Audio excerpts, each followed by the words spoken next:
तुम्हारे मालिक के पास तुम्हारी सिफारिश कर दूं। नबी पाक ने उस कनीज का आटे का थैला उठा लिया। थोड़ी देर रुकता हूं, मुझे और आपको कोई बड़ा मकाम मिल जाए तो अब गरीब तो गए ना, उनसे मिलने की क्या जरूरत है भाई, मेरे तो ताल्लुकात किधर हैं, मैं तो फला प्रोग्राम में जाता हूं, मुझे तो उधर बिठाया जाता है, मेरा ताल्लुक बड़े लोगों से, अब पुराने दोस्त गरीब रिश्तेदार उनका क्या करना है। अरे अर्श के दूल्हा बनकर आए हैं और कनीज के आटे का थैला उठा रहे हैं। तेरी आजजी पे लाखों, तेरी सादगी पे लाखों, वो सलाम आजजाना मदनी मदीने वाले। सुनो, मेरे आका उसके घर पहुंच गए, दरवाजा खटखटाया। वो नबी पाक अलैहिस्सलाम को जब दरवाजे पर गैर मुस्लिम देखता है तो हक्का बक्का रह गया, जानता था कि ये मुसलमानों के नबी हैं। तो कहा आप कैसे तशरीफ लाए? तो फरमाया कि ये तुम्हारी कनीज है, परेशान थी, डर रही थी तुम्हारे पास आने के लिए, इसको माफ कर दो। वो पता है वो क्या कहता है, वो जो गैर मुस्लिम था, कहते पहले मुझे बताइए आपको आज रात मेराज नसीब हुई है ना? गैर मुस्लिम कहता है ए मोहम्मद सल्लल्लाहु अलैहि वसल्लम, आज रात आपको मेराज नसीब हुई है? नबी पाक ने फरमाया हाँ है। सुनो, वो अंदर गया, वापस आया, उसके हाथ में तौरात शरीफ या इंजील मुकद्दस आसमानी किताब थी, और वो कहता है ये देखिए इसमें नबी आखिरुज़्ज़मा की ये निशानी लिखी हुई है कि वो नबी जो आखिरी नबी होंगे, जब उनको जिस रात मेराज होगी उस रात की सुबह वो एक कनीज के आटे का थैला उठाकर किसी गैर मुस्लिम के दरवाजे पर जाएंगे। हुजूर आप मेरे दरवाजे पर आए हैं, मैं कलमा पढ़कर मुसलमान होता हूं। सुभान अल्लाह, ये अल्लाहु अकबर। अब ये मेरे आका की शान है कि नबी पाक की इस मेराज का जिक्र और मेराज के बाद इस आजजी का जिक्र भी आसमानी किताबों में मौजूद है। अरे जिनके नसीब में मानना होता है, जिनके मुकद्दर में ईमान लाना होता है, जिनके मुकद्दर में इश्क रसूल होता है, उनको ये सआदत मिलती है। बड़ी प्यारी बात शायर कहते हैं, अक्ल वालों के नसीबों में कहां ज़ौक़े जुनून। हाँ, हर बात अकल से नहीं तोली जाती, हर बात लॉजिक से नहीं देखी जाती।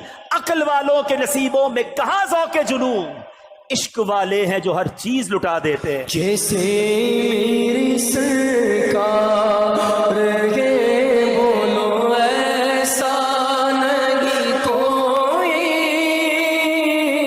जैसे मेरे सरकार के ऐसा नहीं कोई। सुभान अल्लाह। अब इसमें वसवसा अपने करीब भी ना आने, बड़ी बड़ी आसान सी बात है। क्या पहली जमात के तालिब इल्म को मैट्रिक की किताबें समझ आएंगी? मैट्रिक के तालिब इल्म को एमबीबीएस की किताबें पकड़ा दो, उसको समझ नहीं आएंगी। तो हम ये क्यों समझते हैं कि मेरे दिमाग में जो इतना सा दिमाग है उसमें अल्लाह की कुदरत की सारी बातें आ जाएं? आज से थोड़े अरसे पहले तो ब्लैक होल के बारे में सुना ही नहीं था, अब पता चला दुनिया में कोई ब्लैक होल भी है। अब जनाब और कहकशाएं दरियाफ्त हो रही हैं। हर बात अकल से और मेरी अकल में आ जाए तो ही ठीक है, ये मेरी अकल का ही फतूर है। अरे जब अल्लाह और उसका रसूल ने फरमा दिया तो अब मेरा काम मानना है। हमारा वो पंजाबी लोग बड़ी प्यारी बात कहते हैं, कहते हैं असी मनन वाले सोचण वाले नहीं हैं। मनन वाले बने, मानने वाले बने, हमारा काम लब्बैक कहना है। मुझे बताओ ना, आज से 50 साल पहले कोई सोच सकता था कि कोई ऐसा फोन भी होगा जिसमें तार नहीं होगा? है? अच्छा जनाब, उसमें हम आवाज के जरिए भी बात करेंगे, वीडियो के जरिए भी एक दूसरे को देख सकेंगे। सच्ची बात बताऊं, ये करामतें मौजज़ात समझाना अब साइंस ने बड़ा आसान कर दिया है। पीराने पीर दस्तगीर क्या कहते हैं? फरमाते हैं नजर तो इला बिलादिल्लाहि जमअन का खरदलतिन अला हुक्म इत्तिसाली। गौस पाक कहते हैं मैं अल्लाह के शहरों को इस तरह अपनी हथेली पे देखता हूं जैसे राई के दाने को देखता हूं। अब जनाब बाकी लोग, हो सकता है किसी के जहन में वसवसा आए कि ये कैसे मुमकिन है कि गौस पाक बगदाद में हो और सारी दुनिया को हथेली पे देखें। अब साइंस ने बड़ा आसान कर दिया, 5-10 हज़ार का मोबाइल ले लो, 100 रुपए का इंटरनेट डलवा लो, गूगल की एप्लीकेशन डालो, बोलो दुनिया का कौन सा शहर देखना है, तो आड़ा घर भी इसमें नजर आ सकता है। जरा सर्च करो तो आपकी गली नजर आती है। अरे मुझ जैसा गुनाहगार छोटे से मोबाइल को लेकर सारी दुनिया देखे, मेरा गौस अगर अल्लाह रूहानी कनेक्शन दे दे तो तुम्हें क्या एतराज है? तो है मेरे मीठे इस्लामी भाइयों, अपने अल्लाह ने अपने वलियों को, सहाबा को, औलिया को, अंबिया को ये कमालात अता किए हैं, इसमें हमें सोचना नहीं चाहिए। एक आखिरी वाकया सुनाकर बयान खत्म करता हूं। वाकया बड़ा कमाल का है। एक शख्स शेख शहाबुद्दीन सोहरवर्दी रहमतुल्लाह तआला अलैह फरमाते हैं कि शेख इब्ने सकीना का एक मुरीद था। उसकी जिम्मेदारी थी कि वो हर जुम्मे को जो सूफिया किराम नमाज के लिए आते थे उनकी जानमाज वगैरह मस्जिद में बिछाता था, फिर नमाज के बाद फारिग हो जाते तो मुसल्ले वापस उठाकर खानका में रख देता। तो उसको वसवसे आते थे मेराज के हवाले से। कैसे हो सकता है, इतना बड़ा सफर भी हुआ, रात भी नहीं बीती। तो उसको वसवसे आते रहते थे। वो जानमाज लेके, जुम्मे का दिन था, वो निकला अपने घर से, कहा भी टाइम है, रास्ते में दरिया दजला आया, तो इसने वहां कहा थोड़ी देर में नहा लेता हूँ। उसने जानमाज वगैरह रखी, कुछ कपड़े वपड़े उतारे और दरिया में लगाया गौता। जैसे ही गौता लगाया, थोड़ी देर बाद डुबकी लेके बाहर निकला तो सारा मंजर ही चेंज, कपड़े भी नहीं, मुसल्ले भी नहीं, बिल्कुल नया किनारा। बड़ी मुश्किल से जिस्म ढांपता ढूंढता बाहर निकला, मालूम किया मैं किधर हूं, तो कहा ये तो मिस्र है। डुबकी लगाई बगदाद में और निकला मिस्र में। अब उसको अंदाजा, अच्छा उस जमाने में तो कोई टेलीफोन नहीं था कि घर वालों को बताता मैं इधर आ गया हूं, या कोई फैक्स कर देता, कहा अब तो लगता है जिंदगी इधर ही गुजरेगी। वो गया किसी सुनार के पास, सुनार से काम वाम सीखा, नौकरी करना शुरू की, और वहां उस सुनार ने जब इसका काम अच्छा देखा, कुछ अरसे बाद अपनी बेटी से इसकी शादी कर दी। 7 साल ये बंदा उधर ही रहा। 7 साल के अंदर उसके 3 बच्चे भी पैदा हो गए। उसके बाद फिर किसी वक्त वहां नहाने आया। अब उसने जो डुबकी लगाई तो निकला दरिया दजला में। वो जान नमाज़ें भी पढ़ी हैं, वो कपड़े भी पड़े हैं, हैरान, कपड़े पहने, जान नमाज़ें उठाई, वहां पहुंचा तो वही जुम्मे का दिन है, जान नमाज़ें बिछाई, लोगों ने जुम्मा पढ़ा। उसके बाद पीर साहब के पास आया और पीर साहब को कहा कि पीर साहब ऐसा ऐसा वाकया हुआ है, आज ही के दिन में 7 साल गुजार कर आ गया हूं। पीर साहब ने कहा कोई वसवसा तो नहीं आता था तुम्हें? कहा एक वसवसा आता था। क्या आता था? कहा मैं सोचता रहता था कि ये मेराज का जो सफर है, ये इतना बड़ा सफर हुआ और वक्त कैसे नहीं गुजरा। पीर साहब कहते हैं अल्लाह ने तुझे वो सब कुछ दिखा दिया है, जा जाके अपने बच्चों को लेकर आ मिस्र से, हैं। अब ये अल्लाह वालों की बातें हैं। अभी भी इस वाकये के बाद भी हो सकता है किसी के जहन में ये बात आए कि जनाब ये कैसे मुमकिन है। शायद आज से 50-100 साल बाद साइंस कोई टाइम मशीन बना लेगी तो लोग कहेंगे हाँ यार ये मुमकिन था। नहीं मेरे मीठे इस्लामी भाइयों, अकल की लिमिट होती है, अल्लाह की कुदरत की कोई लिमिट नहीं है। जो रब कुन फरमाकर फयकून फरमा सकता है, जो इस दुनिया और कायनात को बना सकता है, वो जो चाहे कर सकता है। उसने कुरान में खुद ये फरमाया है इन्नल्लाह अला कुल्लि शैइन कदीर। वो खालिक है, वो मालिक है, वो जो चाहे कर सकता है। तो बहरहाल अल्लाह करीम ने हमारे आका को यह अजीम मौजज़ा अता फरमाया। और क्यों ना हमें खुशी हो, हमारे किसी प्यारे को कोई गिफ्ट मिल जाए, कोई नाम उसका रोशन हो जाए, हमें अच्छा लगता है। तो हमारे हबीब को, हमारे आका को, हमारे लजपाल आका को ये वो मौका मिला, ये वो मेराज मिली, ये वो सादत मिली जो इससे पहले किसी को नहीं मिली। सुभान अल्लाह। बरेली के ताजदार लिखते हैं ना, वो खुदा ने है मर्तबा तुझको दिया, वो खुदा ने है मर्तबा तुझको दिया, न किसी को मिले न किसी को मिला कि कलामे मजीद ने खाई शहा। तेरे शहरो कलामो बका की कसम, तेरा मसनद नाज अर्श बरी, तेरा महरम राज रूह अमी, तू ही सरवरे हर दो जहां है शहा, तेरा मिसल नहीं है खुदा की कसम। सदके सिनाम के कुर्बान इस इकराम के हो रही है। दोनों आलम में तुम्हारी वाह हो रही है। दोनों आलम में तुम्हारी वाह। अच्छा, अब नबी पाक के इस मौजज़े में 2 कमालात हैं। कमालात तो बहुत सारे हैं। एक तो ये कि प्यारे आका ने ये लॉन्ग ट्रेवल किया और टाइम नहीं लगा, एक ये कमाल हो गया, यानी टाइम रुक गया। दूसरा कमाल ये हुआ कि नबी पाक ने फ्यूचर में ट्रेवल कर लिया। ये जो नबी पाक ने जन्नत देखी, जहन्नम के तबकात देखे, ये सब होना है, ये हुआ नहीं है। कयामत होगी, नबी पाक ही जन्नत का दरवाजा खोलेंगे, फिर लोग जन्नत में जाएंगे और जहन्नम में जाएंगे जब हिसाब किताब हो जाएगा। यानी हजारों साल के बाद जो होना है मेरे आका ने वो भी जाकर देख लिया। ये भी नबी पाक की शान है। नबी पाक अलैहिस्सलाम चल रहे थे तो अपने से आगे किसी के कदमों की आहट सुनी। जिब्रील अमीन से पूछा ये किसके कदमों की आवाज है? फरमाया बिलाल हबशी के कदमों की आवाज है। आका बैरात से वापस आए, कहा बिलाल ऐसा कौन सा अमल करते हो कि मैंने जन्नत में अपने आगे तुम्हारी कदमों की आवाज सुनी? हजरत बिलाल आदसी से कहते हैं हुजूर अमल तो कोई नहीं, बस जब बेवुजू होता हूं फौरन वुजू कर लेता हूं और जैसे ही वुजू करता हूं 2 रकत नफल अदा कर लेता हूं। तो तहियतुल वुजू ये वो अमल है और बावुजू रहना वो अमल है कि नबी पाक ने हजरत बिलाल की कदमों की आवाज जन्नत में सुनी। मेरे आका ने जन्नत के एक दरवाजे पर लिखा हुआ देखा कि सदके का सवाब 10 गुना है और कर्जे का सवाब 18 गुना है। यहां ये बात भी समझनी है। उलमा फरमाते हैं کہ صدقہ جو ہے نا یعنی مدد یہ ہر بندہ مانگ رہا ہوتا ہے, بعض اوقات ضرورت مند نہیں ہوتا پھر بھی مانگ رہا ہوتا ہے, مگر نارملی قرضہ وہ مانگتا ہے جو ضرورت مند ہو اور اسے لوٹانا بھی ہو. تو یہاں میں ایک مشورہ دوں گا, تو آپ نے کیا کرنا ہے کہ آپ نے اپنے بجٹ کا, اپنے مال کا ایک حصہ ایسا رکھیں جو آپ قرضہ دیا کریں.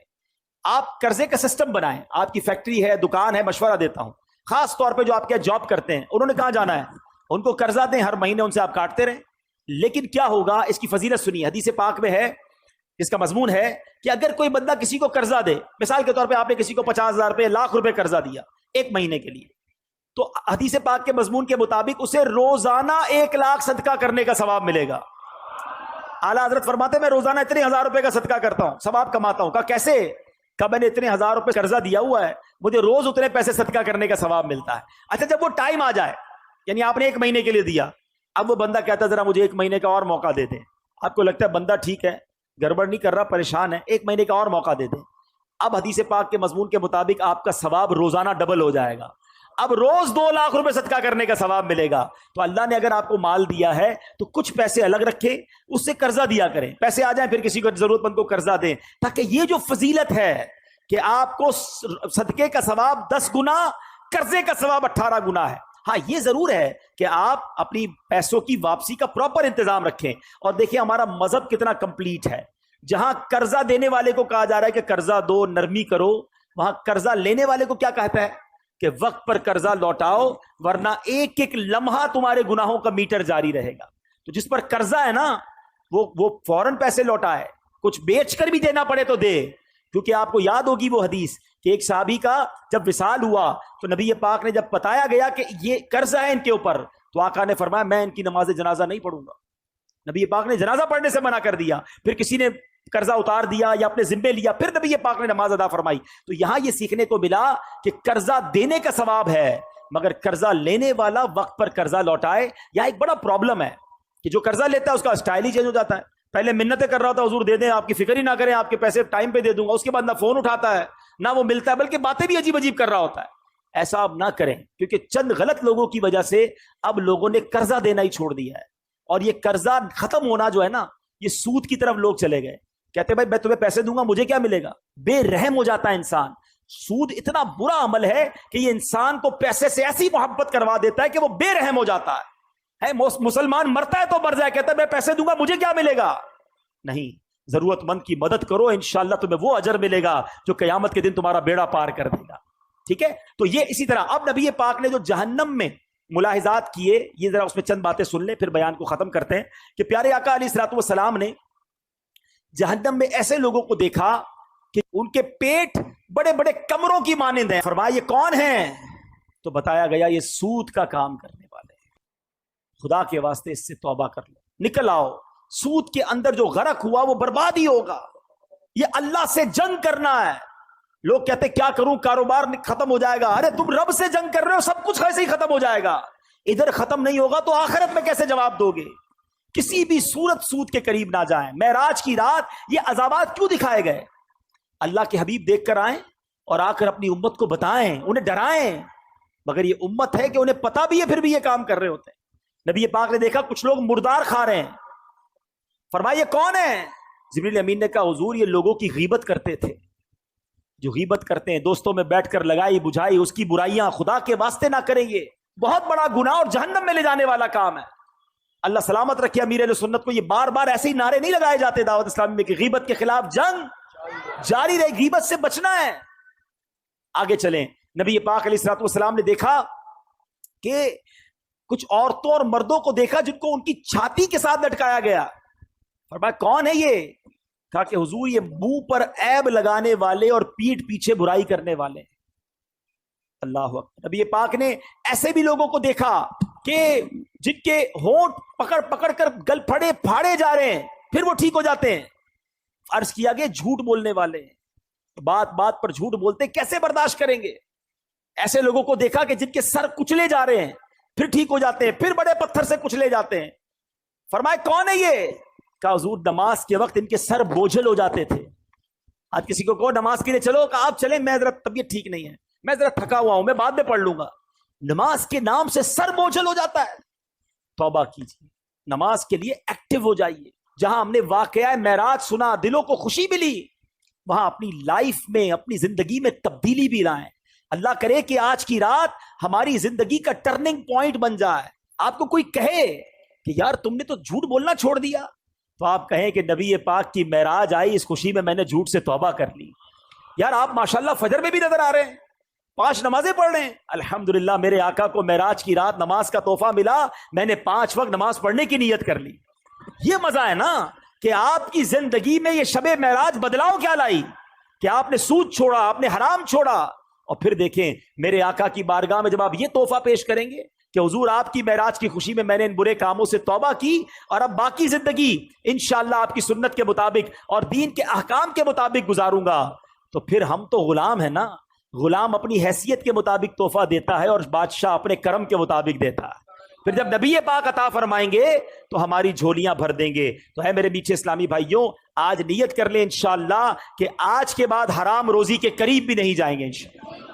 فضیلت ہے وہ سن لیتے ہیں۔ میرے آقا علیہ الصلوۃ والسلام فرماتے ہیں جو 27 رجب کا روزہ رکھے اللہ پاک اس کے لیے 60 مہینے کے روزوں کا ثواب لکھتا ہے۔